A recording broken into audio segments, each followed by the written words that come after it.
Você já sentiu o que é ser tratado como mercadoria? Eu tinha 15 anos quando descobri que tinha um preço.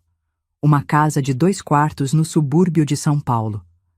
Minha própria mãe me entregou a um desconhecido numa manhã abafada de janeiro de 1975. Lembro de cada detalhe como se o tempo houvesse congelado naquele momento. O cheiro de café que impregnava nosso barracão de madeira na favela do Heliópolis, o vestido florido dela, o melhor que tinha, e seus olhos vermelhos que evitavam encontrar os meus. É só por um tempo, Teresa, ela dizia, enquanto dobrava minhas 3 mudas de roupa numa sacola de feira. A família do seu Altino vai te tratar bem, você vai estudar lá, é uma oportunidade. Suas mãos tremiam, mas sua voz tentava soar firme. Da janela, vi o Opala verde musgo estacionado na rua de terra, o homem de terno cinza encostado nele, fumando e consultando o relógio. Um homem que dizia ser dono de uma imobiliária e que havia feito à minha mãe uma proposta que ela não pôde recusar. O pastor Joel, nosso vizinho e confidente da minha mãe desde que papai nos abandonara 3 anos antes, estava ali também. Foi ele quem apresentou o seu Altino como um homem de Deus que ajudava famílias necessitadas. Foi ele quem convenceu minha mãe que aquilo era uma bênção, uma solução para nossas dificuldades. Sua filha vai trabalhar como ajudante na casa da família dele, vai ter comida, roupa, educação. E você ganha uma casa própria, irmã Mariana. Não é uma providência divina? Minha mãe acreditou. Como não acreditaria? Éramos apenas eu e ela, lutando contra a fome, as contas atrasadas, o medo constante do despejo. Eu via seu rosto cada vez mais magro, as olheiras profundas, os dedos feridos de tanto costurar para fora. Todo domingo, ela levantava as mãos calejadas na igreja e agradecia pelo pouco que tínhamos, sempre acreditando que o Senhor providenciaria. E então surgiu seu Altino, como resposta às suas orações. Uma casa própria, o sonho impossível ao alcance das mãos. O preço? Apenas eu, sua filha única. Você vai me mandar embora, mãe? Perguntei com um nó na garganta quando o pastor saiu para conversar com o homem lá fora. Ela me abraçou forte, tão forte que por um momento pensei que tivesse mudado de ideia. Senti suas lágrimas molhando meu cabelo. Não é mandar embora, filha. É uma chance para nós duas. Você vai ter um futuro melhor. Eu vou ter um teto. Quando eu estiver estabelecida, você volta. É uma promessa. Mas quando olhei em seus olhos, vi algo além das lágrimas. Era alívio? Esperança? Ou seria a resignação de quem finalmente se rende após anos de luta? Nunca soube dizer com certeza, porque aquele foi o último momento verdadeiro entre nós. Depois disso, tudo mudou. Eu mudei. Ela mudou. O mundo inteiro parecia ter seus alicerces abalados naquela manhã em que fui empacotada como parte de uma negociação imobiliária. Antes daquele dia fatídico, eu era apenas uma adolescente comum da periferia. Estudava na escola municipal, tirava notas razoáveis, sonhava em ser professora algum dia. Morávamos num barraco pequeno, mas limpo, que minha mãe mantinha com um orgulho silencioso. As paredes eram de madeira reaproveitada, o chão de terra batida coberto por pedaços de linóleo que ela conseguiu num descarte de loja. Tínhamos 2 cômodos, um quarto onde dividíamos uma cama de casal velha e uma sala que era também cozinha, separada por uma cortina florida que ela mesma costurou. Minha mãe, Mariana Silva, era costureira. Trabalhava em casa em uma máquina Singer antiga que pertencera à minha avó. Fazia consertos, ajustes, às vezes algumas peças por encomenda. Nos dias bons, conseguíamos comer carne uma vez na semana. Nos ruins, era arroz, feijão e, se tivéssemos sorte, um ovo dividido entre nós duas. Papai sumiu quando eu tinha 12 anos. José Alves, motorista de caminhão, saiu para uma entrega no Paraná e nunca mais voltou. Não sabíamos se morreu, se arrumou outra família ou se simplesmente decidiu que não aguentava mais a pobreza. Minha mãe o esperou por um ano inteiro, deixando uma vela acesa na janela todas as noites. Depois, a vela desapareceu, assim como as fotos dele, guardadas numa caixa embaixo da cama. Foi nessa época que minha mãe começou a frequentar a Igreja da Graça Redentora, um pequeno templo improvisado num galpão perto de casa. O pastor Joel se tornou sua bússola espiritual e conselheiro. Deus nunca dá um fardo maior do que podemos carregar, irmã Mariana, ele dizia, enquanto ela colocava no envelope de dízimo o dinheiro que faria falta na nossa mesa. Nossa rotina era simples. Eu ia para a escola pela manhã, voltava e ajudava nos afazeres domésticos. À tarde, estudava ou auxiliava minha mãe com as costuras, aprendendo o ofício. Às vezes, quando havia trabalho extra, passávamos noites acordadas finalizando encomendas. Minha mãe cantarolava hinos enquanto suas mãos habilidosas manejavam agulha e linha, como se cada ponto fosse uma pequena oração. Aos domingos, íamos à igreja. Eu não compartilhava completamente da fé fervorosa dela, mas gostava dos hinos, da sensação de pertencimento, do lanche que as irmãs serviam após o culto.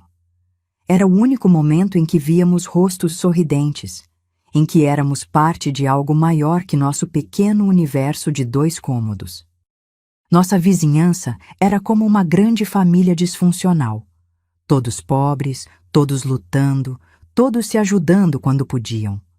Dona Zefa, do barraco ao lado, às vezes trazia bolinhos de chuva para mim. Seu Toninho, o pedreiro da rua de baixo, consertou nosso telhado quando uma tempestade o danificou. "Paga quando puder, Mariana", disse ele, sabendo que talvez esse dia nunca chegasse. Foi nesse cenário de pobreza digna, de sonhos pequenos mas persistentes, que cresci. Eu tinha amigas na escola, Luísa, Sandra e Denise, com quem compartilhava segredos e risadas nos intervalos das aulas. Tinha meus cadernos bem cuidados, encapados com papel de pão colorido com canetinha. Tinha o respeito dos professores, que viam em mim uma aluna dedicada. E tinha minha mãe, que apesar de todas as dificuldades, nunca deixou de sorrir quando eu chegava da escola, nunca deixou de me abraçar antes de dormir.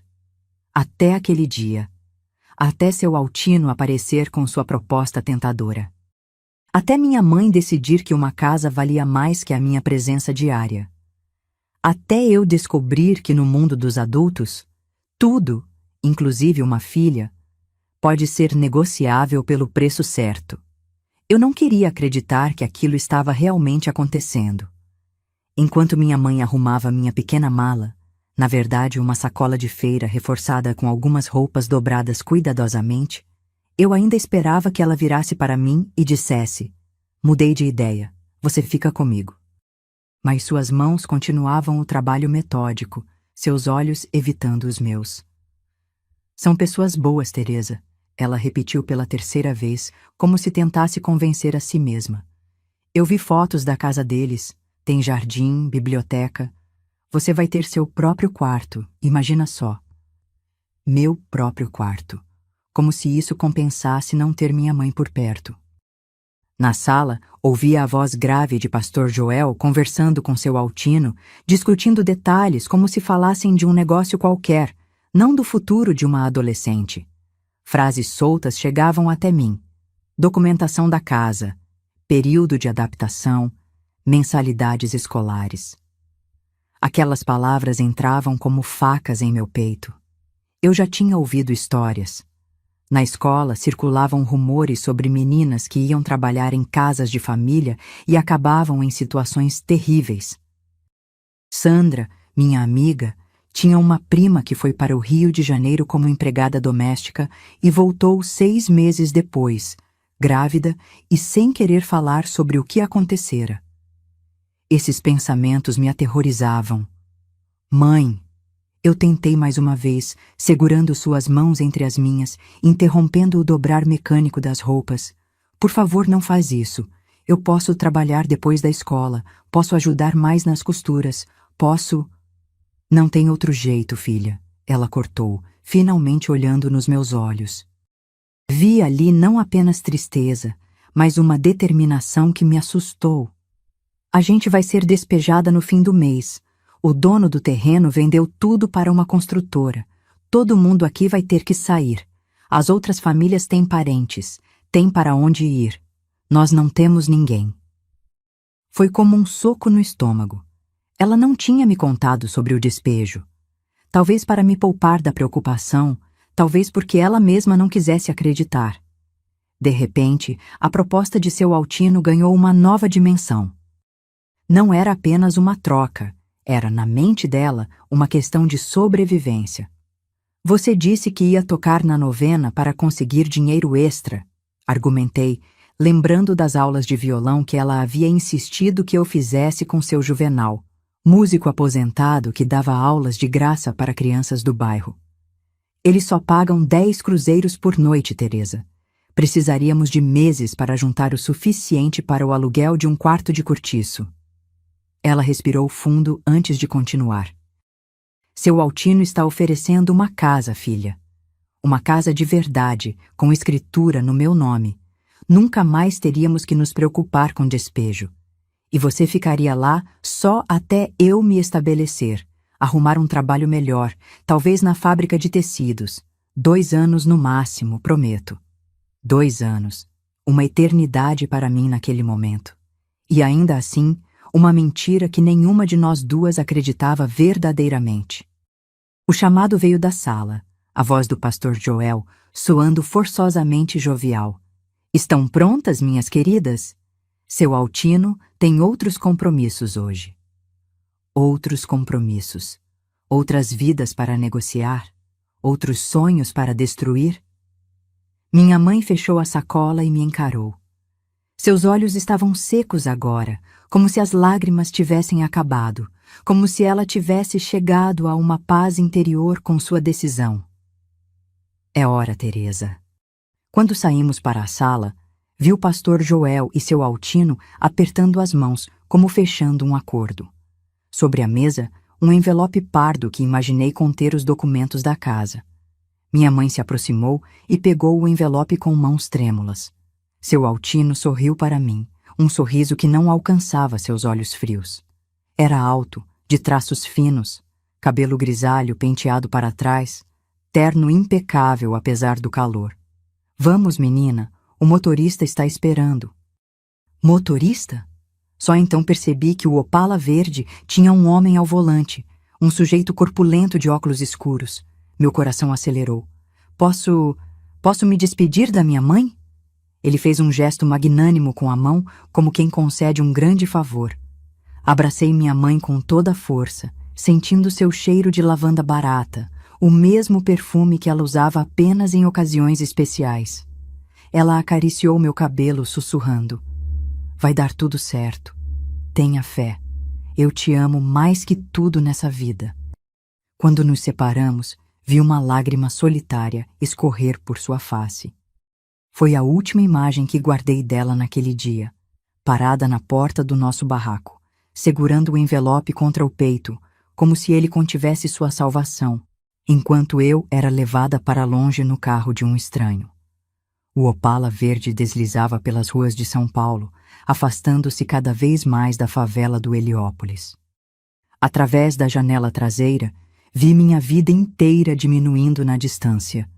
O barraco, a figura de minha mãe, até mesmo o cachorro vira-lata da vizinhança que costumava me seguir até a escola. Tudo ficava para trás, transformando-se em meros pontos no horizonte antes de desaparecer completamente. Sentada no banco de couro, mantinha minha sacola de pertences apertada contra o peito, como se aqueles poucos itens fossem meu último vínculo com quem eu era. Seu Altino ia no banco da frente, ao lado do motorista, falando sem parar ao telefone sobre negócios, números, acordos. Nem parecia que havia acabado de adicionar uma adolescente aos seus bens. Depois de algum tempo, percebi que não estávamos indo para um bairro residencial como eu esperava. O carro serpenteava pelo centro da cidade, entre prédios comerciais e lojas. Finalmente paramos em frente a um edifício de aparência antiga, com uma placa discreta na entrada. Imobiliária Novo Horizonte, Altino Menezes, diretor. Venha, menina, ele disse, saindo do carro sem olhar para trás, como se tivesse certeza de que eu o seguiria. O motorista, que se apresentou como Juvenal, pegou minha sacola e indicou que eu deveria acompanhar seu Altino. Não se preocupe, sussurrou ele, num tom surpreendentemente gentil. Não é tão ruim quanto parece. Não é tão ruim quanto parece. Aquelas palavras não ofereciam muito conforto. O interior da imobiliária era um labirinto de cubículos e mesas com secretárias digitando em máquinas de escrever. O barulho das teclas criava uma sinfonia frenética que aumentava minha ansiedade. Seguimos por um corredor até uma sala no final, onde uma placa dourada anunciava: Diretor. Seu Altino abriu a porta e fez um gesto para que eu entrasse. A sala era espaçosa, com uma grande escrivaninha de mogno, estantes de livros e quadros de certificados nas paredes. Pela janela, via-se a Catedral da Sé ao longe. Ele indicou uma cadeira para que eu sentasse e tomou seu lugar atrás da escrivaninha, observando-me com uma expressão que não consegui decifrar. Quantos anos você tem mesmo, Teresa? Perguntou, folheando uma pasta com papéis. 15, respondi em voz baixa. E está em que série? Primeira do 2º grau. Ele anotou algo no papel à sua frente, então recostou-se na cadeira e me estudou por alguns instantes. Sua mãe me disse que você toca violão. Assenti, incapaz de entender aonde aquela conversa ia chegar. Meu coração batia tão forte que tinha certeza de que ele podia ouvi-lo. E tira boas notas na escola? Outro aceno de cabeça. Uma batida na porta interrompeu o estranho interrogatório. Uma mulher entrou. Alta, elegante, cabelos grisalhos presos num coque impecável. Usava um tailleur cinza e sapatos de salto que ecoavam no piso de madeira. Esta é a menina? Perguntou ela, me analisando como se eu fosse um objeto em leilão. Sim, Helena, esta é Teresa Silva. A mulher, que descobri ser Helena Menezes, esposa de seu Altino, circundou a cadeira onde eu estava sentada, seu olhar crítico me examinando de cima a baixo. Magra demais, comentou como se eu não estivesse presente. E esse cabelo precisa de um corte decente. Mas os olhos são bonitos. E as mãos parecem limpas. Senti meu rosto queimar de vergonha e raiva. Queria gritar, queria fugir, queria estar de volta em meu barraco simples, mas digno. Ao invés disso, mantive os olhos baixos, tentando conter as lágrimas. Ela vai servir, concluiu Dona Helena. Vou levá-la para casa e explicar suas funções. Seu Altino assentiu e se voltou para mim. Você vai trabalhar na nossa casa, Teresa. Como combinamos com sua mãe. Vai ajudar Helena com os afazeres domésticos e, em troca, terá moradia, alimentação e continuará seus estudos. É um arranjo justo. Justo? Nada naquela situação me parecia justo. Mas antes que eu pudesse dizer qualquer coisa, a porta se abriu novamente e um rapaz entrou. Devia ter uns 20 e poucos anos, alto como seu Altino, mas com traços mais suaves, cabelos castanhos caindo sobre os olhos, que ergueu surpreso ao me ver. Pai, desculpe interromper. Precisava pegar. Ele se deteve, olhando de mim para os pais, confuso. Quem é ela? Esta é Teresa, respondeu seu Altino com naturalidade. Vai trabalhar para nós. Teresa, este é meu filho, Ricardo. Ricardo franziu o senho, parecendo desconcertado. Trabalhar para nós? Como assim? O que aconteceu com a dona Jurema? Jurema pediu demissão semana passada, lembra? Esta menina vai substituí-la. Ela parece ter a minha idade, protestou Ricardo, me encarando com uma mistura de curiosidade e algo que parecia ser preocupação. Tem 15 anos e precisa do emprego, cortou Dona Helena. Não é da sua conta, Ricardo. Veio buscar o quê? Estamos ocupados. O rapaz pegou alguns livros numa estante ao lado e, antes de sair, lançou-me um último olhar. Havia algo em seus olhos, uma espécie de desculpa silenciosa, que me intrigou e, de alguma forma, me deu um lampejo de esperança no meio daquele pesadelo. Assim que a porta se fechou, Dona Helena voltou-se para mim. Vamos, menina. O motorista vai nos levar para casa. No caminho, explicarei suas obrigações. Enquanto saíamos da sala, notei seu Altino abrir uma gaveta e colocar dentro dela o envelope pardo que continha os documentos da casa de minha mãe, a casa pela qual eu havia sido trocada. No carro, Dona Helena falava incessantemente sobre horários, tarefas, regras da casa. Eu mal escutava. Minha mente estava em pânico, tentando processar a realidade de minha nova vida. Olhando pela janela, vi as ruas arborizadas do bairro de Higienópolis surgirem. Prédios elegantes, mansões antigas, pessoas bem vestidas passeando com cachorros de raça. Um mundo completamente diferente do meu. Um mundo onde eu era apenas uma mercadoria, adquirida pelo preço de um imóvel no subúrbio. O quarto de empregada na casa dos Menezes era maior que o barraco inteiro onde eu vivia com minha mãe. Tinha uma cama de solteiro com um colchão firme, um armário pequeno mas funcional, uma mesinha com um abajur e até um minúsculo banheiro privativo. Em outras circunstâncias, eu poderia ter ficado impressionada com aquele luxo. Naquele momento, porém, tudo o que sentia era a solidão esmagadora de quem foi arrancada de sua vida. Depois que Dona Helena me mostrou o quarto e saiu, trancando a porta pelo lado de fora, "Por segurança", ela disse. Desabei na cama e finalmente dei vazão às lágrimas que estivera segurando. Chorei silenciosamente, com o rosto enterrado no travesseiro para abafar os soluços. Chorei pela minha mãe, pela nossa vida simples, pelos meus amigos da escola, pelo futuro que eu havia imaginado para mim. Chorei até sentir minha garganta doer e meus olhos incharem. Quando as lágrimas finalmente secaram, um vazio gelado tomou conta de mim.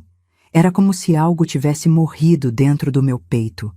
Aquela Teresa sonhadora, que acreditava no amanhã, parecia ter ficado para trás no Heliópolis, junto com o resto da minha vida. Sentei-me na beirada da cama e abri a sacola de feira com meus pertences. Entre as poucas roupas dobradas, encontrei minha maior surpresa: meu violão. Não o violão caro que os filhos das famílias ricas carregavam para as aulas particulares, mas um instrumento simples, de segunda mão, que seu Juvenal havia me dado quando percebeu que eu tinha talento. Como aquilo tinha ido parar ali? O violão mal cabia na sacola e eu tinha certeza de que não o havia colocado lá. Junto dele, um bilhete escrito com a caligrafia trêmula da minha mãe. Minha filha, não tive coragem de te entregar isto pessoalmente. Seu violão é a única coisa de valor que podemos chamar de nossa. Leve-o com você, continue tocando. A música vai ser sua companheira quando eu não puder estar. Logo estaremos juntas de novo. Com todo o meu amor, mãe. Apertei o bilhete contra o peito, enquanto uma nova onda de lágrimas surgia. Aquele pedaço de papel era meu único vínculo real com ela agora. Dobrei-o cuidadosamente e o escondi dentro do violão, prometendo a mim mesma que o guardaria para sempre. O som de uma chave na fechadura me sobressaltou. A porta se abriu e Dona Helena entrou, carregando um uniforme cinza simples, daqueles usados por empregadas domésticas. "Vista isso", ordenou, colocando as roupas sobre a cama. "Jantamos às 8 em ponto, e você deve servir a mesa. Antes disso, quero que tome um banho e penteie esse cabelo. Não quero uma selvagem servindo meus convidados." Meus dedos se fecharam instintivamente ao redor do violão, como se ele pudesse me proteger. Dona Helena notou o instrumento e franziu as sobrancelhas. O que é isso? Meu violão, respondi em voz baixa. Eu toco um pouco. Ela pareceu considerar por um momento antes de suspirar. Pode ficar com ele, mas só toque nos seus horários de folga e nunca quando houver visitas em casa. Não quero barulho. Já na porta, acrescentou. Tem meia hora para se arrumar. Não me faça esperar.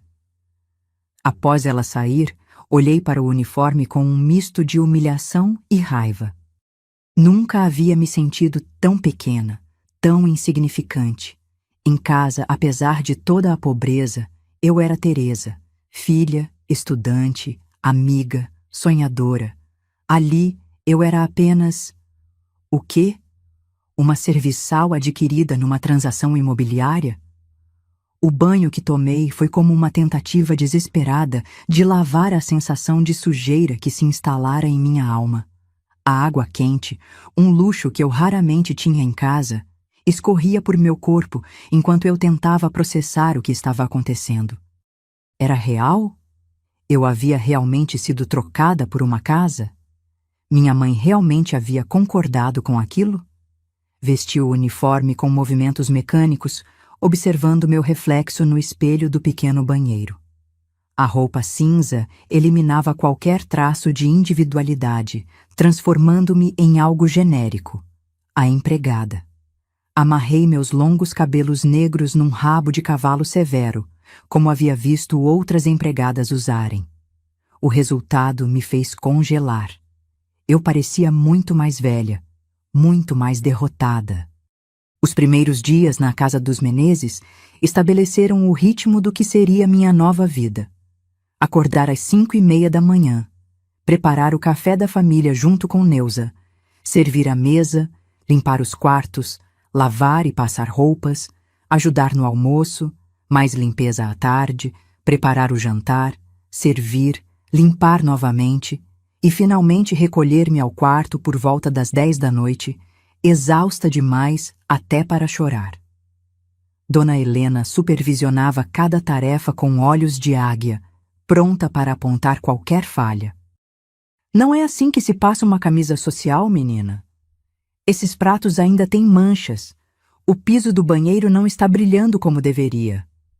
Suas críticas constantes me faziam sentir incompetente, incapaz, embora eu me esforçasse ao máximo para aprender e fazer tudo corretamente. No terceiro dia, quando quebrei acidentalmente uma xícara de porcelana enquanto lavava a louça do café da manhã, Dona Helena perdeu a paciência. Você tem ideia do valor dessa xícara? Era parte de um conjunto que trouxe da Europa, gritou ela, seu rosto a centímetros do meu. Vou descontar do seu pagamento. Talvez assim aprenda a ser mais cuidadosa. Pagamento? Que pagamento? Até aquele momento ninguém havia mencionado qualquer remuneração. Eu estava ali como parte de um acordo, uma troca sinistra que nem sequer compreendia completamente. Mas não ousei questionar. Apenas murmurei um pedido de desculpas e continuei trabalhando, engolindo as lágrimas. Uma semana se passou sem notícias da minha mãe. Eu esperava desesperadamente por algum contato, algum sinal de que ela se importava, de que estava planejando me trazer de volta. Cada vez que a campainha tocava, meu coração saltava, imaginando que poderia ser ela, mas nunca era. Numa tarde de domingo, meu suposto dia de folga, embora Dona Helena sempre encontrasse algo urgente para eu fazer, encontrei Ricardo na varanda dos fundos, lendo um livro. Ele ergueu os olhos quando me viu e, para minha surpresa, sorriu. Oi, Teresa, como você está se adaptando? Hesitei, desconfiada daquela gentileza inesperada. Estou me esforçando, senhor. Senhor? Ele riu, um som surpreendentemente caloroso. Tenho só 22 anos. Por favor, me chame de Ricardo. Ficamos em silêncio por alguns momentos antes dele perguntar, em voz mais baixa. Você está aqui porque quer mesmo? A pergunta me pegou desprevenida. Ninguém ali havia demonstrado o menor interesse em minha vontade até então. Senti meus olhos encherem de lágrimas e desviei o olhar. Minha mãe, ela precisava de uma casa. Ricardo franziu a testa, claramente confuso. Como assim? O que uma coisa tem a ver com a outra? Antes que eu pudesse responder, a voz cortante de Dona Helena soou da porta da cozinha. Teresa, os lençóis não vão se passar sozinhos. E Ricardo, não distraia a menina. Afastei-me rapidamente, sentindo o olhar de Ricardo nas minhas costas. Aquela breve conversa plantou uma semente de esperança em mim. Talvez nem todos naquela casa me vissem apenas como uma propriedade. Na segunda semana, Neuza me chamou para conversar enquanto preparávamos o jantar. Com seus 50 e muitos anos e décadas trabalhando para famílias ricas, ela parecia enxergar além das aparências. Sua mãe te entregou para eles, não foi? Perguntou em voz baixa, enquanto picava cebolas. Assenti, sem conseguir falar. Não é a primeira vez que vejo isso acontecer, continuou ela. Famílias pobres, desesperadas, e gente como os Menezes se aproveitando. Mas minha mãe ganhou uma casa, murmurei, tentando justificar o injustificável.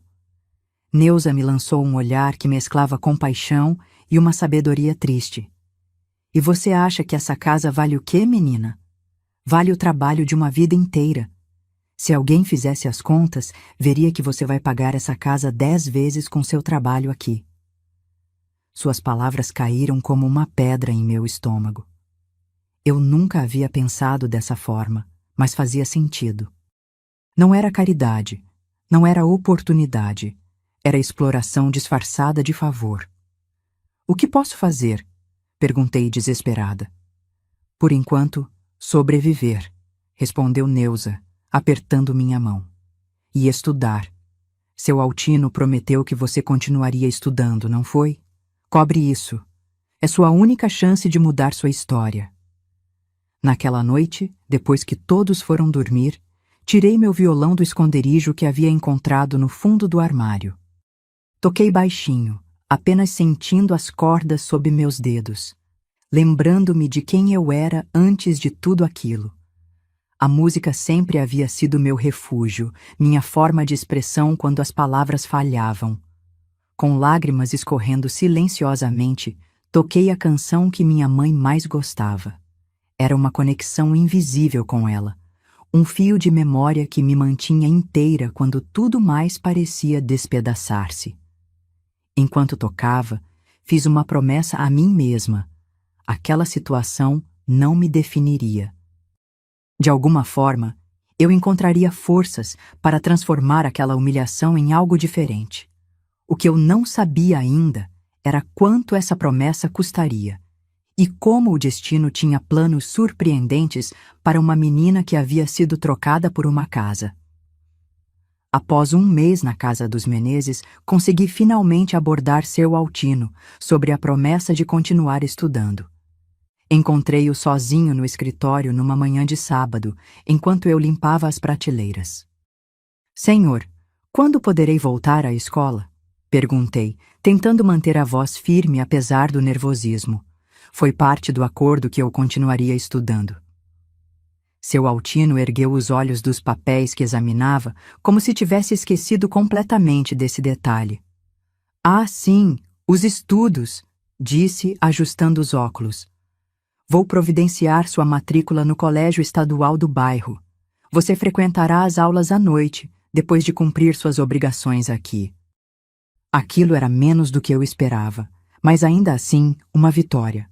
Estudar à noite significaria ainda menos horas de descanso, mas eu estava disposta a fazer qualquer sacrifício para manter minha educação. 2 semanas depois, comecei a frequentar o Colégio Estadual Conselheiro Lafayette, a 10 quadras da mansão. Eu saía correndo após servir o jantar, assistia às aulas exausta após um dia inteiro de trabalho e voltava quase à meia-noite para ainda organizar a cozinha para o dia seguinte. O contraste entre meus 2 mundos não poderia ser mais gritante. Durante o dia, eu era a empregada invisível, a menina silenciosa de uniforme cinza.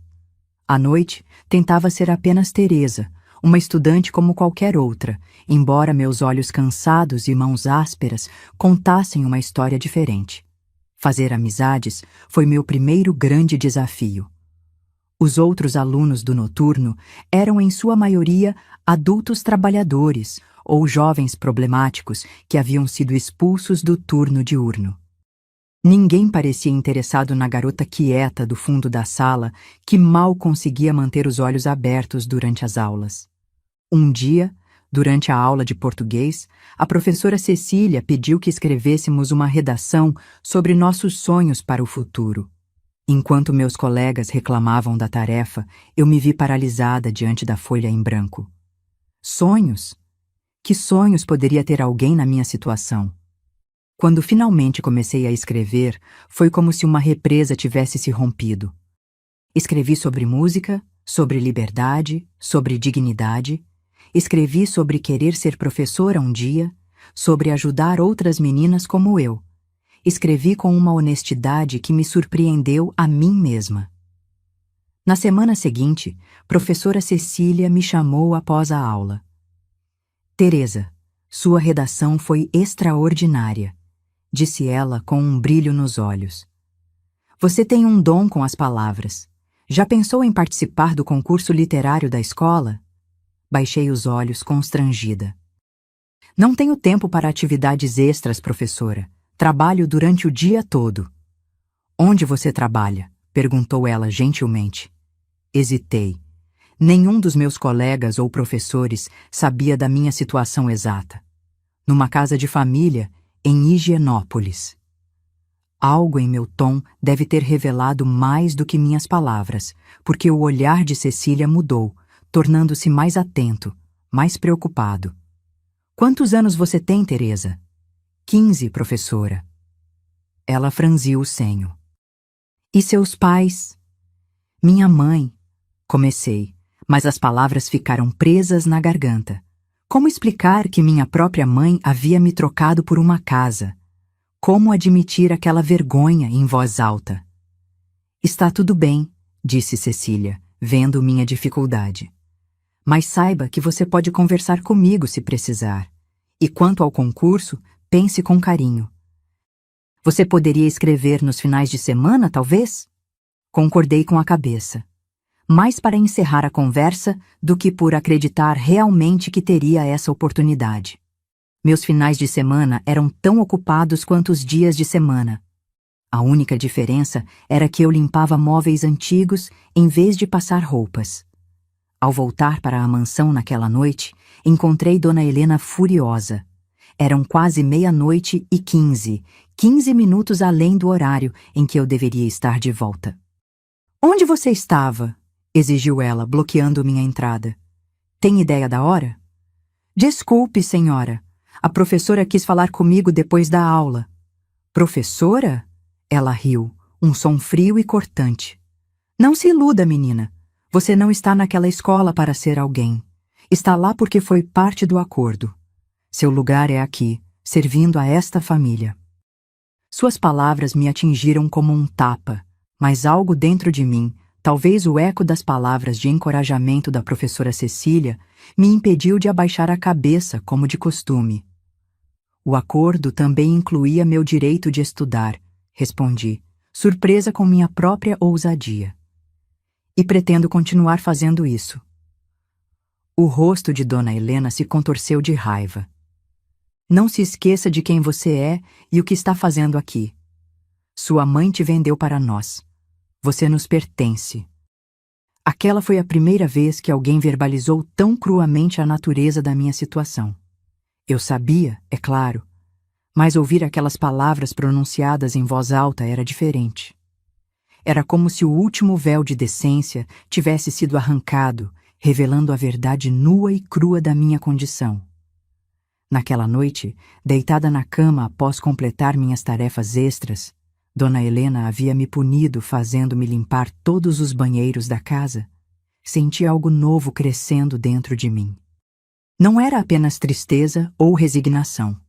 Era uma determinação furiosa, um desejo ardente de provar que ela estava errada. Eu não pertencia a ninguém, e de alguma forma, encontraria um caminho para fora daquela prisão. Inspirada pelas palavras da professora Cecília e movida pela raiva após o confronto com Dona Helena, decidi participar do concurso literário. Durante 3 semanas, usei cada minuto livre, enquanto esperava o ferro de passar esquentar entre uma tarefa e outra, e principalmente nas madrugadas, quando todos dormiam, para escrever meu conto. Era a história de um pássaro que nasceu numa gaiola de ouro, vendido por sua mãe a uma família rica em troca de um ninho confortável. O pássaro cantava apenas para si mesmo nas horas mais silenciosas, sonhando com céus abertos que jamais havia conhecido. Uma metáfora óbvia, talvez, mas era o que meu coração precisava expressar. Quando entreguei o trabalho à professora Cecília, ela o leu na mesma hora e seus olhos brilharam de uma forma que me deu esperança. Por um momento, esqueci quem eu era e me permiti sonhar. 2 semanas depois, durante a cerimônia de premiação no auditório da escola, ouvi meu nome sendo chamado como vencedora da categoria juvenil. O mundo pareceu parar. Eu, Teresa Silva, a menina que havia sido trocada por uma casa, estava sendo aplaudida, reconhecida por algo que tinha criado. Com pernas trêmulas, subi ao palco. A diretora me entregou um certificado e um livro de contos brasileiros. Não era um prêmio luxuoso, mas para mim representava muito mais do que seu valor material. Era a primeira conquista verdadeiramente minha naquela nova vida. A euforia durou pouco. Ao retornar à mansão naquela noite, encontrei Dona Helena me esperando com uma cópia do jornal do bairro. Na página de cultura local, havia uma pequena nota sobre o concurso, com os nomes dos vencedores, incluindo o meu. "Que palhaçada é essa?" exigiu ela, agitando o jornal. "Você acha que está aqui para brincar de escritora? Para chamar atenção?" "Foi só um concurso escolar, senhora", tentei explicar. A professora insistiu. "Não me interessa. Você está aqui para trabalhar, não para se exibir. E se alguém reconhece seu nome? Se começam a fazer perguntas?" Só então compreendi sua verdadeira preocupação. Não era apenas sobre meu tempo ou minhas prioridades. Era sobre manter nossa situação em segredo. Uma menina de 15 anos trabalhando como empregada interna, sem contrato formal, sem salário real. Havia muito que os Menezes preferiam manter longe dos olhos públicos. "Você está proibida de participar de qualquer atividade escolar além das aulas regulares", decretou Dona Helena. "E vou conversar com Altino sobre a necessidade dessa escola. Já está aprendendo coisas demais para o seu próprio bem." O medo de perder meu único vínculo com o mundo exterior, a escola, me fez implorar. "Por favor, senhora, prometo não participar de mais concursos. Prometo ficar invisível, mas não me tire da escola." Algo em meu desespero deve tê-la satisfeito, porque ela apenas deu um sorriso frio. "Vamos ver se você consegue manter essa promessa. Agora vá limpar a prataria. Toda ela." Passei a madrugada polindo talheres de prata que já brilhavam, com o coração pesado e o certificado do concurso escondido sob meu colchão. Aquele momento de glória havia se transformado em mais uma humilhação. No dia seguinte, durante o café da manhã que eu servia em silêncio, Ricardo notou meus olhos inchados e as olheiras profundas. "Aconteceu alguma coisa, Teresa?" perguntou ele, quando os pais já haviam saído da mesa. Hesitei, mas algo no olhar dele me fez confiar. "Ganhei um concurso de literatura na escola ontem. Sua mãe não gostou." Ele pareceu genuinamente surpreso. "Você escreve?" Assenti, nervosa com aquela atenção incomum. "Posso ler o que você escreveu?" A pergunta me pegou desprevenida. Nunca imaginei que alguém da família Menezes pudesse ter interesse real no que eu criava. "Não tenho mais uma cópia. Entreguei o único exemplar à escola." "Que pena", disse ele, parecendo sinceramente desapontado. Então, abaixando a voz, Não deixe que eles apaguem quem você é, Teresa. O que está acontecendo aqui não é certo. Antes que eu pudesse responder, Dona Helena voltou à sala de jantar e Ricardo imediatamente se levantou, como se tivéssemos sido pegos em alguma travessura. Aquela breve conversa plantou algo em mim, a confirmação de que o que eu vivia não era normal, não era aceitável, não era justo. Mesmo alguém de dentro da família reconhecia isso. Nos meses seguintes, aprendi a manter minhas ambições escondidas. Continuei escrevendo, mas ocultava meus textos em lugares que ninguém procuraria, dentro da capa do colchão, atrás do espelho rachado do banheiro, entre as cordas do meu violão. Tornei-me especialista em guardar partes de mim longe dos olhares dos Menezes. Na escola, quando a professora Cecília me incentivava a participar de novas atividades, eu declinava educadamente. Via a decepção nos olhos dela, mas não podia arriscar perder aquele pequeno espaço de liberdade que as aulas representavam. Uma noite, encontrei Ricardo na biblioteca da casa, selecionando alguns livros. Todos os outros já haviam se recolhido. Teresa, chamou ele quando eu tentava passar despercebida para terminar minhas tarefas. Trouxe algo para você. Ele me estendeu um caderno novo, de capa dura.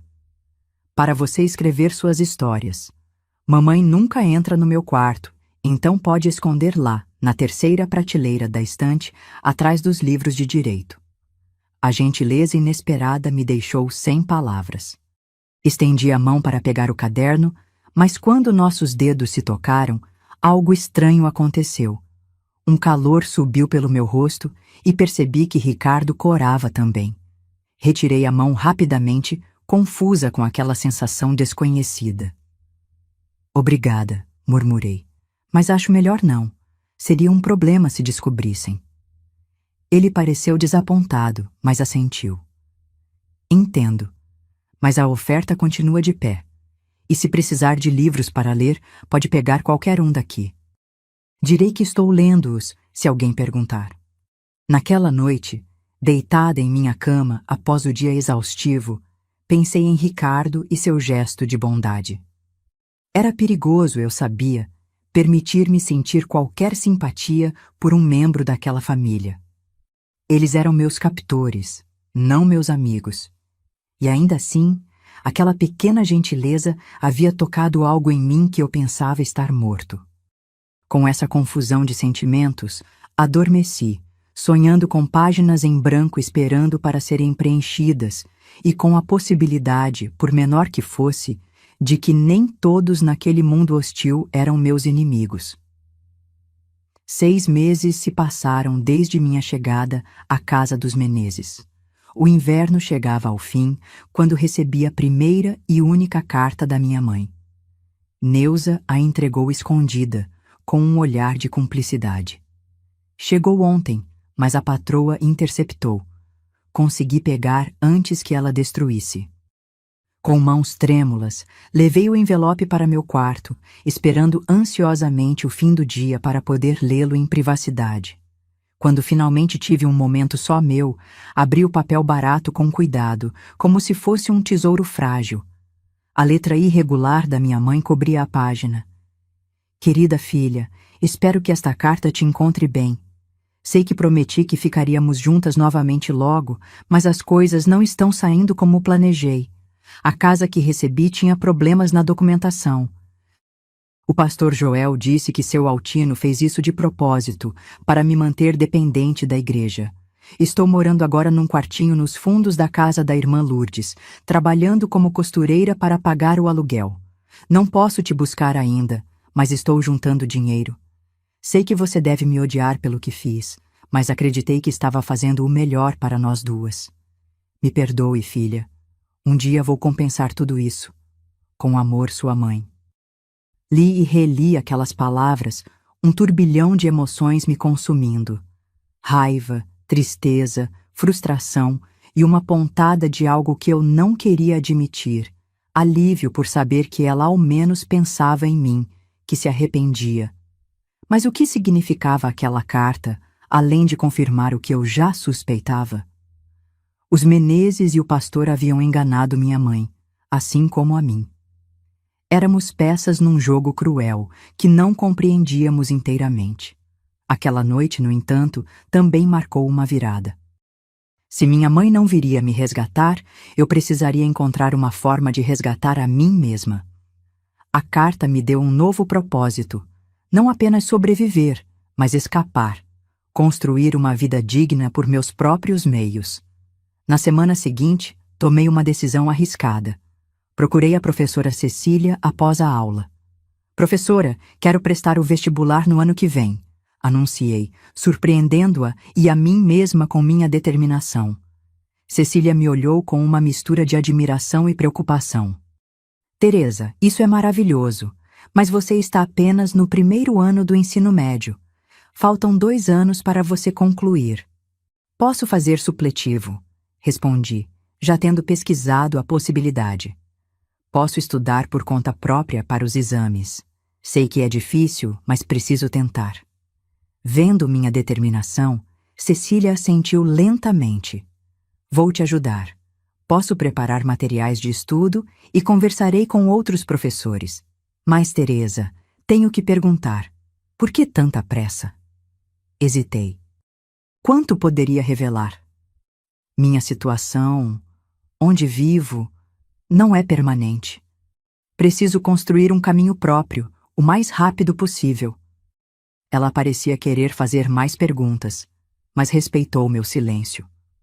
O tempo passava, e minha determinação crescia junto com minha compreensão do mundo. A biblioteca da família Menezes se tornou meu refúgio secreto. Com a ajuda clandestina de Ricardo, que deixava a porta destrancada nas noites de quarta-feira, quando seus pais saíam para o jantar beneficente, eu devorava livros sobre tudo: história, literatura, matemática avançada. 1 ano havia se passado desde minha chegada àquela casa. Eu completara 16 anos sem nenhuma celebração, apenas com um bilhete discreto da professora Cecília e um lápis novo que Ricardo deixou sobre minha cama. A cada dia que passava, eu sentia minha identidade sendo forjada no fogo das adversidades. "Você está ficando muito sabida para o seu próprio bem", comentou Dona Helena certa tarde, quando me pegou resolvendo os exercícios de matemática de Ricardo, que encontrei esquecidos sobre a mesa. Empregada que sabe demais acaba achando que merece mais. Engoli a resposta que queimava em minha garganta. Aprendi que sobreviver naquela casa significava escolher cuidadosamente minhas batalhas. Neuza, a cozinheira que se tornara minha única amiga adulta naquela casa, me chamou para a cozinha depois do incidente. "Menina, você precisa ser mais esperta", sussurrou ela, cortando cebolas com vigor. "Não deixe que vejam o que você sabe. Guarde seu conhecimento como se guarda dinheiro, escondido, mas sempre à mão quando precisar." O conselho de Neuza mudou minha estratégia. Passei a atuar como se fosse menos inteligente do que realmente era. Fingia dificuldade em tarefas simples quando Dona Helena estava por perto, mas quando sozinha, estudava com uma intensidade feroz. Comecei a guardar cada centavo das pequenas gorjetas que às vezes recebia quando servia aos convidados em jantares especiais. Foi nessa época que descobri algo surpreendente. Seu Altino não era realmente dono de uma imobiliária. Era apenas um corretor que trabalhava para uma incorporadora maior, especializada em negócios obscuros envolvendo terrenos na periferia. A casa que minha mãe recebera era parte de um loteamento irregular, sem documentação adequada. Descobri isso por acidente, ouvindo uma conversa acalorada entre ele e um sócio na biblioteca quando pensavam que estavam sozinhos. "O esquema com o pastor está ficando arriscado demais", dizia o homem desconhecido. "Já são 5 famílias que cederam filhos em troca de casas que mal valem o papel do contrato." Aquela revelação foi como um soco no estômago. Não era apenas eu. Havia outras pessoas como eu, Outros adolescentes, separados de suas famílias, através de um esquema cruel que explorava a pobreza e a fé. Precisei de toda a minha força para continuar servindo o chá e sair da sala como se não tivesse ouvido nada. Naquela noite, fiz uma promessa a mim mesma. Não seria apenas a minha liberdade que eu buscaria. De alguma forma, encontraria um jeito de expor aquele esquema e ajudar os outros que, como eu, haviam sido negociados como mercadoria. A menina assustada que chegou àquela casa 1 ano antes estava desaparecendo. Em seu lugar, crescia uma jovem mulher determinada, que aprendera a transformar sua dor em propósito. Eu ainda não sabia como, mas encontraria um caminho para a justiça. Meu plano começou a tomar forma quando completei 17 anos. Após quase 2 anos na casa dos Menezes, eu conhecia cada canto, cada rotina, cada segredo daquela família. Ricardo, que agora cursava o 1º ano de Direito, tornara-se meu aliado silencioso, embora nossa relação fosse complexa e confusa. Você percebe que o que seus pais fazem é ilegal, não é? Perguntei a ele numa tarde em que estudávamos na biblioteca. Eu fingindo limpar as estantes enquanto absorvia o conteúdo de seus livros universitários. Ele baixou o olhar, a culpa evidente em seu rosto. Sempre soube que era errado. Só recentemente entendi que também é crime. Ricardo havia mudado ao longo dos meses. As aulas de direito despertaram nele uma consciência que seus pais nunca cultivaram. Começamos a trocar bilhetes escondidos. Ele me passava informações sobre os negócios do pai, eu registrava tudo meticulosamente num caderno oculto sob o assoalho solto do meu quarto minúsculo. Foi em março de 1977 que a tensão chegou ao limite. Dona Helena havia entrado em meu quarto durante minha ausência e encontrado meu caderno de anotações. Quando voltei da escola, privilégio que mantive apenas porque Ricardo convenceu os pais que seria suspeito me tirar da educação formal, ela me esperava com olhos flamejantes de ódio. Então é isso que você faz? Espiona nossa família? Anota nossos negócios? Ela segurava o caderno como se fosse algo contaminado. Depois de tudo que fizemos por você, sua ingrata. Meu sangue gelou. 2 anos de anotações, provas, nomes, datas. Tudo estava nas mãos dela. Mas algo em mim havia mudado permanentemente. Não me encolhi, não abaixei os olhos. A senhora chama de ingratidão. Eu chamo de justiça, respondi, surpreendendo a nós duas com minha firmeza. O que vocês fizeram comigo e com outros adolescentes é crime. Tráfico de pessoas, trabalho análogo à escravidão, fraude imobiliária. O tapa veio rápido e forte, deixando minha face ardendo. Mas permaneci de pé, os olhos fixos nos dela. Você não é ninguém, sibilou ela. Sua própria mãe te vendeu por uma casa caindo aos pedaços. Quem vai acreditar em você contra nós? Eu vou. A voz de Ricardo soou da porta. Ele estava pálido, mas determinado. Eu testemunharei sobre tudo o que vi e ouvi nesta casa nos últimos anos. Dona Helena empalideceu. Ricardo, o que está dizendo? É sua família. É justamente por ser família que não posso mais ficar calado, mãe. O confronto que seguiu foi terrível. Seu Altino foi chamado às pressas ao quarto. Gritos, ameaças, portas batendo. Fui trancada no porão da casa, um cômodo úmido e escuro usado para guardar velharias. Através das paredes finas, ouvia fragmentos da discussão acalorada no andar de cima. Ela sabe demais. Não podemos simplesmente... O pastor pode ajudar a resolver. Não serei cúmplice de mais crimes. Encolhida no escuro, abraçando meus joelhos, senti um medo diferente de tudo que já havia experimentado. Não era o medo da punição ou do sofrimento. Era o medo de que tudo que havia construído, todas as provas que havia reunido, todo o plano de expor aquele esquema criminoso fosse destruído naquela noite. As horas se arrastavam. O silêncio que eventualmente caiu sobre a casa era mais aterrorizante que os gritos. O que estariam planejando para mim? Minha mente corria por cenários terríveis. Foi então que ouvi o rangido da fechadura. A porta do porão se abriu lentamente, revelando não Ricardo ou os Menezes, mas Neuza, a cozinheira, com uma expressão de urgência no rosto enrugado. "Vamos, menina", sussurrou ela. "Não temos muito tempo." Neuza me conduziu pelos fundos da mansão, através do jardim mal iluminado pela lua crescente. Meu coração batia tão forte que temia que pudesse ser ouvido pela vizinhança inteira. Na mão, apertava o caderno de anotações que Neuza havia conseguido recuperar do escritório de seu Altino. "Ricardo está nos esperando na esquina", explicou ela rapidamente enquanto me passava um casaco fino.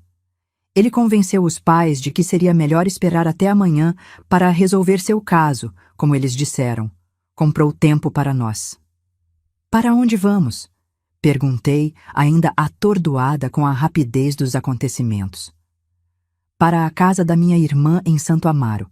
Você fica lá esta noite e amanhã Ricardo virá com um advogado que conheceu na faculdade." A menção a Ricardo me trouxe sentimentos conflitantes. Durante aqueles 2 anos, nossa relação havia evoluído de uma forma que eu não sabia nomear.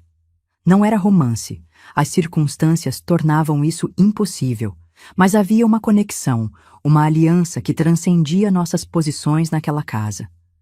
Quando chegamos à esquina combinada, Ricardo estava lá, inquieto, olhando constantemente para trás. Ao me ver, seu rosto se iluminou com um misto de alívio e preocupação. "Você está bem? Eles te machucaram?" "Estou bem", respondi, sentindo o peso daquela noite em cada osso do meu corpo. "O que aconteceu depois que me trancaram?" "Meu pai queria te mandar para uma fazenda no interior, onde tem um sócio", explicou Ricardo, sua voz tremendo de indignação. "Minha mãe sugeriu te denunciar à polícia por roubo, inverter a situação. Foi quando percebi que precisava agir imediatamente." Um táxi se aproximou, previamente chamado por Ricardo. Neuza me abraçou forte antes de me empurrar gentilmente para dentro do veículo. "Seja forte, menina. Você já é mais corajosa do que eu jamais fui em toda a minha vida." Ricardo entrou no táxi comigo, para surpresa de ambas. "Vou com vocês até Santo Amaro. Não posso voltar para casa agora.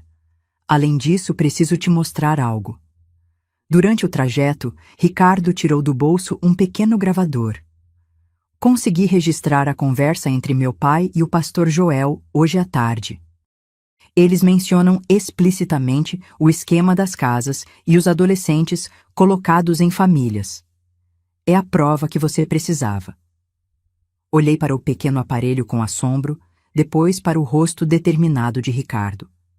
Em seus olhos, via não apenas o filho rebelde contra os pais, mas um jovem homem enfrentando sua própria consciência moral. "Por que está fazendo isso?" perguntei finalmente, a pergunta que queimava em mim desde que ele aparecera na porta do meu quarto horas antes. Ricardo olhou pela janela do táxi para as luzes de São Paulo que passavam como borrões coloridos. Quando se voltou para mim, havia lágrimas em seus olhos. "Porque você me ensinou que existem coisas pelas quais vale a pena sacrificar tudo. A verdade é uma delas." Naquele momento, enquanto o táxi cruzava a cidade adormecida, percebi que estávamos na véspera da maior batalha da minha vida. Uma batalha não apenas pela minha liberdade, mas pela justiça para todos aqueles que, como eu, haviam sido tratados como mercadoria num esquema cruel que explorava os mais vulneráveis. A manhã seguinte chegou com o peso da responsabilidade sobre meus ombros. Na pequena sala do apartamento da irmã de Neuza, em Santo Amaro, eu me sentava frente a um homem de meia idade, cabelos grisalhos e olhar gentil, porém determinado. Doutor Paulo Mendonça, advogado especializado em direitos humanos e professor de Ricardo na Faculdade de Direito.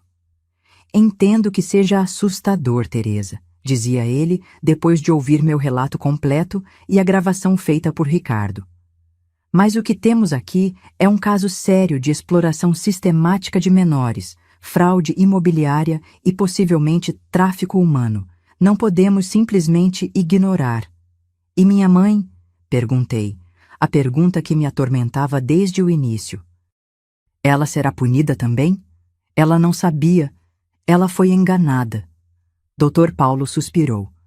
Legalmente, sua mãe pode ser considerada cúmplice. Mas há circunstâncias atenuantes.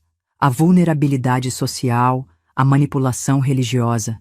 Nosso foco principal são os organizadores do esquema, a família Menezes e o pastor Joel. Ricardo, sentado ao meu lado, segurou minha mão suavemente. Teresa, sei que é difícil, mas pense em quantas outras famílias estão sendo separadas agora mesmo por causa desse esquema. Foi esse pensamento que finalmente solidificou minha decisão. Não era apenas sobre mim ou minha mãe. Era sobre um sistema de exploração que precisava ser exposto.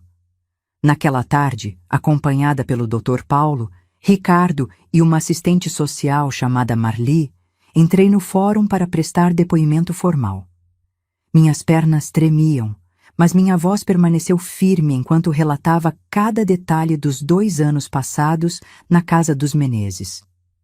O juiz de menores, um homem severo chamado Dr. Augusto, ouviu tudo com atenção especial, pedindo detalhes, fazendo anotações. Quando terminei meu relato, ele olhou diretamente nos meus olhos. Senhorita Teresa, a senhorita tem noção da gravidade das acusações que está fazendo? Está disposta a enfrentar um processo que pode ser longo e doloroso? Tenho, meritíssimo, respondi, a voz mais firme do que jamais esteve. E estou disposta a ir até o fim, não apenas por mim, mas por todos os outros que passaram ou estão passando pelo mesmo. Foi naquele momento, sob o olhar penetrante do juiz, que senti uma transformação definitiva em meu interior. A menina assustada, que foi trocada por uma casa, havia se tornado uma jovem mulher determinada a lutar por justiça. O que aconteceu a seguir superou todas as minhas expectativas.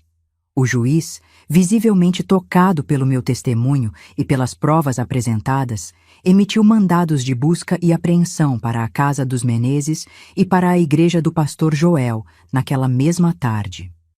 Uma operação que envolveu policiais civis e o recém-criado Serviço de Proteção a Menores. Na casa dos Menezes, foram encontrados documentos que comprovavam o envolvimento em transações imobiliárias fraudulentas. Na igreja, algo ainda mais chocante. Uma lista com nomes de 17 adolescentes colocados em famílias em troca de doações imobiliárias nos últimos 5 anos. Eu estava na sala de espera do fórum quando Ricardo entrou correndo, o rosto transformado pela urgência. Teresa, encontraram outros 3 adolescentes trabalhando em casas de famílias ligadas ao pastor. Uma delas tem apenas 13 anos.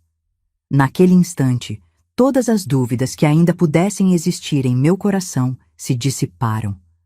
A dor que senti, o abandono, a exploração, tudo havia me conduzido a este momento. O momento em que minha história pessoal se transformava em algo maior que eu mesma. As semanas seguintes foram um turbilhão. Meu nome foi protegido por ser menor de idade, mas a operação que desmantelou o esquema de tráfico humano disfarçado de caridade religiosa ganhou as manchetes dos principais jornais de São Paulo.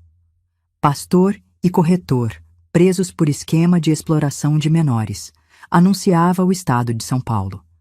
Adolescentes trocados por casas, o esquema que chocou a cidade, dizia outra manchete. Seu Altino e Dona Helena foram presos preventivamente, assim como o pastor Joel. Os adolescentes encontrados em situação semelhante à minha foram encaminhados para casas de acolhimento enquanto suas famílias eram localizadas e a situação legal avaliada. Uma tarde, enquanto eu estava na casa-abrigo para menores, onde fui temporariamente acolhida, recebi a visita que mais temia e, ao mesmo tempo, mais esperava: minha mãe. Ela entrou hesitante na pequena sala de visitas, envelhecida além de seus 40 anos. Seus olhos, antes sempre alertas e orgulhosos, apesar da pobreza, agora estavam baixos, carregados de vergonha. Por um momento, ficamos em silêncio, o peso de 2 anos de separação forçada entre nós. Filha, ela começou, a voz quebrando. Não sei nem por onde começar a te pedir perdão. Olhei para aquela mulher quebrada à minha frente e senti um redemoinho de emoções. Raiva, mágoa, compaixão, amor, tudo misturado de forma confusa em meu peito. Por quê, mãe? Foi tudo que consegui perguntar, a voz embargada. Como pôde acreditar que me dar para eles era a solução?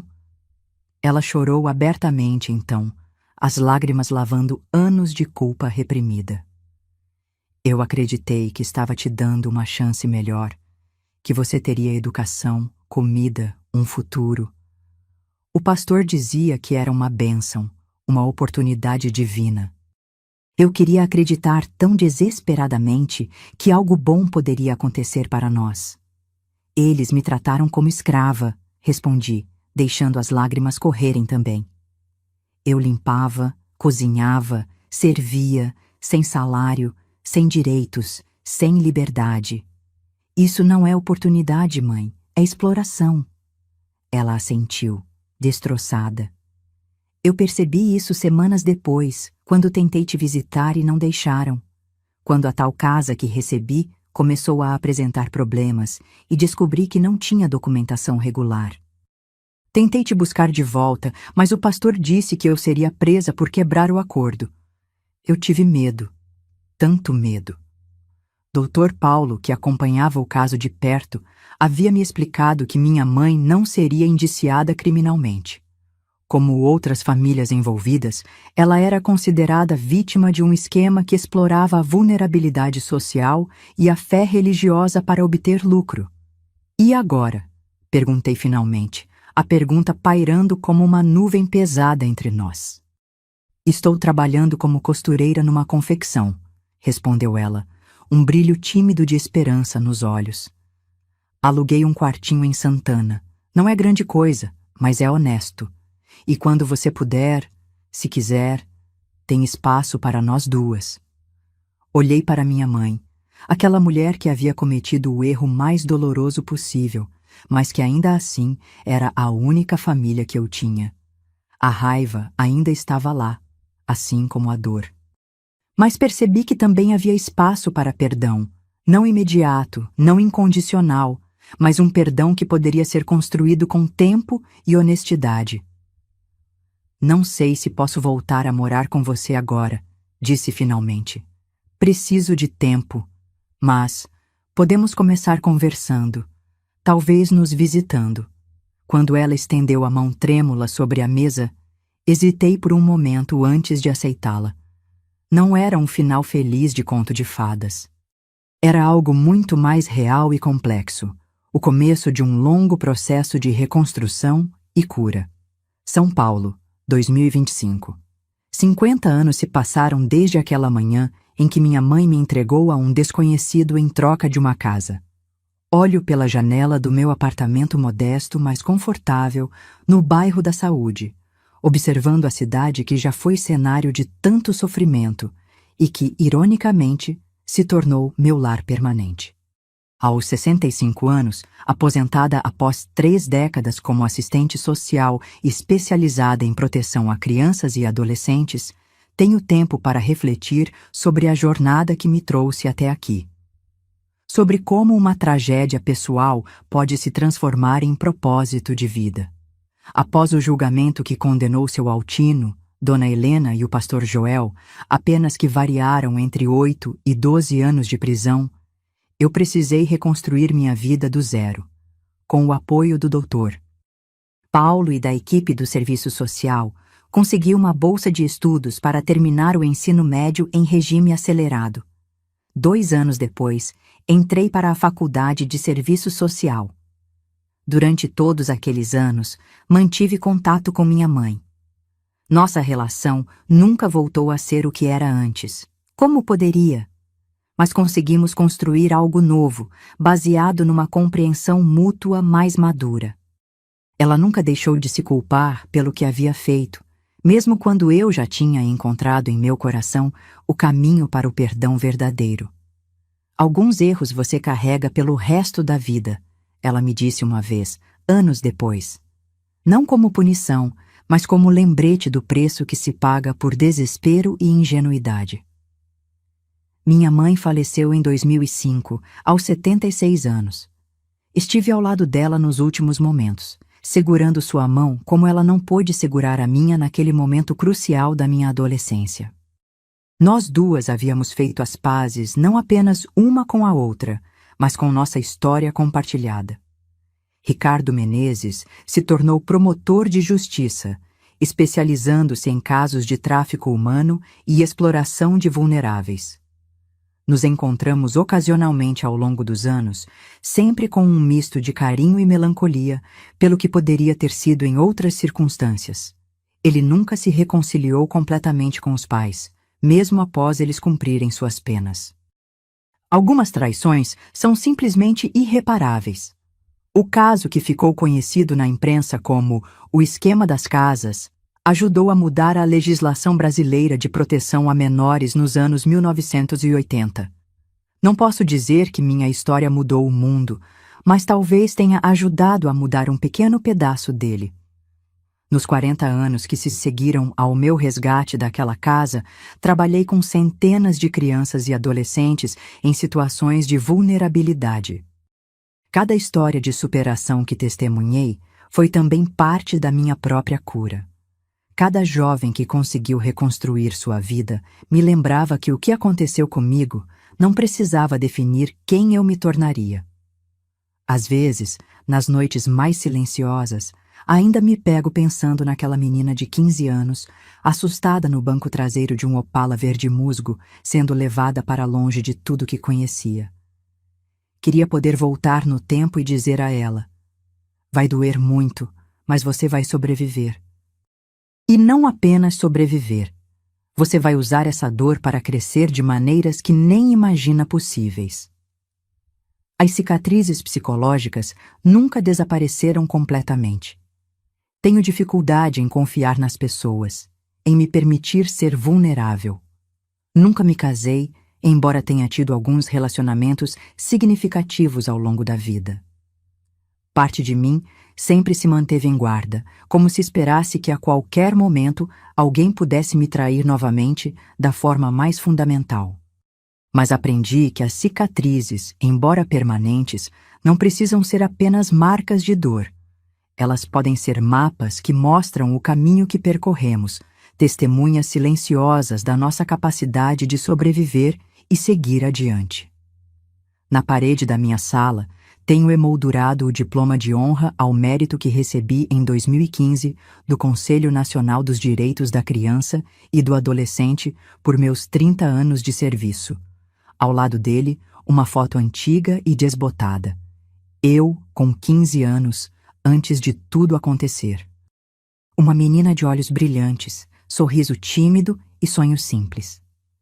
Olho para essa foto todos os dias e penso em como nossas vidas podem mudar em um instante, como decisões tomadas por outros podem alterar completamente nossa trajetória. Penso em como seria minha vida se minha mãe tivesse feito uma escolha diferente naquela manhã de 1975. Mas também penso em todas as vidas que pude tocar justamente porque passei pelo que passei. Os mais de 1000 adolescentes que acompanhei ao longo de minha carreira. As políticas públicas que ajudei a moldar com meu testemunho e experiência. As famílias que consegui manter unidas porque reconhecia os primeiros sinais de desespero que levam a decisões irreversíveis. Há algum tempo, recebi uma carta emocionante de uma mulher chamada Fernanda.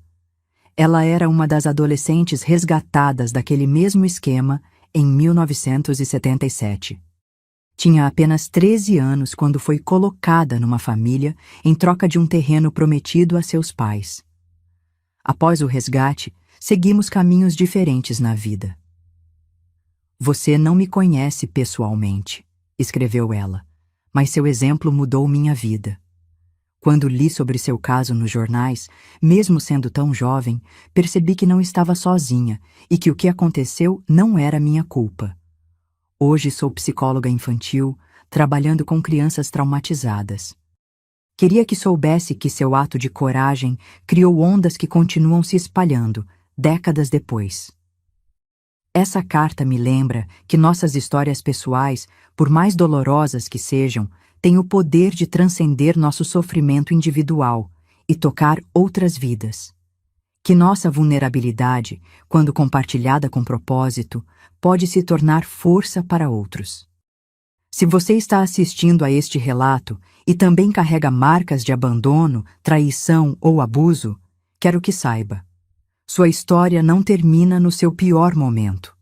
O que foi feito com você é parte da sua história, mas não define quem você é ou quem pode se tornar. Por muito tempo, me defini como a menina que foi trocada por uma casa. Era uma forma de me agarrar à injustiça, de manter viva a dor como prova de que ela realmente aconteceu. Mas com o tempo, aprendi que somos muito mais do que as coisas que nos acontecem. Somos as escolhas que fazemos depois, os significados que construímos, as vidas que decidimos viver apesar de tudo. Hoje, aos 65 anos, não sou mais a menina que foi trocada por uma casa. Sou Teresa Silva, assistente social aposentada, mentora, amiga, defensora dos direitos humanos. Sou alguém que transformou uma tragédia pessoal em serviço aos outros. Não porque sou especial ou extraordinariamente forte, mas porque descobri que a única maneira de dar sentido à dor é usá-la para aliviar o sofrimento alheio. Naquela manhã de 1975, quando o Opala verde musgo se afastou, levando uma adolescente em lágrimas, algo terminou. Minha infância, minha inocência, minha confiança incondicional no mundo. Mas algo também começou. Uma jornada de descoberta da minha própria força, uma busca por justiça que me levaria muito além dos limites da minha própria história. E talvez seja isso que todos nós procuramos no final. Não apagar as cicatrizes, mas transformá-las em pontes que nos conectam uns aos outros em nossa humanidade compartilhada. Porque no fim das contas, ninguém deveria ter um preço. Ninguém deveria ser trocado por uma casa ou por qualquer outra coisa. Somos todos infinitamente valiosos, irredutivelmente humanos, merecedores de dignidade e respeito. Esta é a verdade pela qual lutei. Esta é a verdade pela qual continuo lutando.